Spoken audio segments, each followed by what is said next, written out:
সালাম, আসসালামু আলাইকুম। সম্মানিত বিচারক মণ্ডলী ও সুধী মণ্ডলী, আজকে লটারির মাধ্যমে আমার প্রার্থী নির্ধারিত হয়েছে জলবায়ু পরিবর্তনের কারণ ও প্রতিকার। সম্মানিত বিচারক মণ্ডলী ও সুধী মণ্ডলী, আজকে আমি আমার সব রকম সাধ্য দিয়ে চেষ্টা করব আজকের এই উপস্থিত বক্তৃতা সুন্দরভাবে উপস্থাপন করার। সম্মানিত বিচারক মণ্ডলী ও সুধী মণ্ডলী, লক্ষ্য করবে, প্রথমে আমি জলবায়ু পরিবর্তনের কারণ নিয়ে আজকের এই উপস্থিত বক্তৃতা উপস্থাপন করব।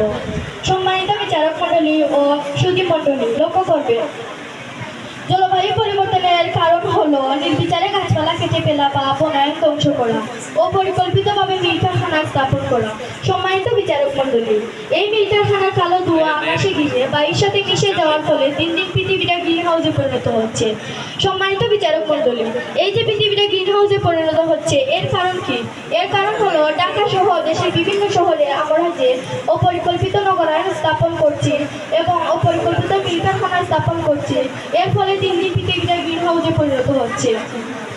সম্মানিত বিচারক মণ্ডলী, এই মিল কারখানার গ্রিন হাউসের কারণে আমাদের পৃথিবীর তাপমাত্রা বেড়েই চলেছে।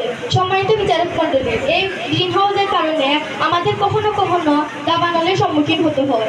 সম্মানিত বিচারক মণ্ডলী, এই মিল কারখানার বর্জ্যগুলো নদীতে গিয়ে পানির সাথে মিশে যাওয়ার ফলে দিন দিন পৃথিবীটা গ্রিন হাউস এই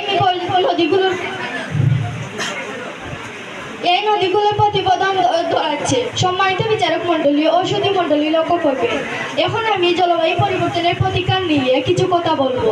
সম্মানিত বিচারক মণ্ডলী, আমরা যদি আমাদের পৃথিবীটাকে জলবায়ু পরিবর্তন থেকে রক্ষা করতে চাই, তাহলে আমাদের অপরিকল্পিত নগরায়ন স্থাপন রোধ করতে হবে এবং অপরিকল্পিত মিল কারখানা স্থাপন রোধ করতে হবে। আর এর সাথে সাথে আমরা নিজেরাও সচেতন হতে হবে।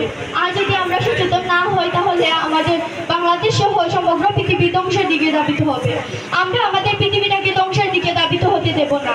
তাই আসলে আমরা সকলে মিলে বেশি বেশি গাছ লাগাই, অপরিকল্পিত নগরায়ন এবং অপরিকল্পিত মিল কারখানা স্থাপন রোধ করি, নদীতে ময়লা আবর্জনা না ফেলি, তবেই জলবায়ু পরিবর্তন রোধ করা সম্ভব।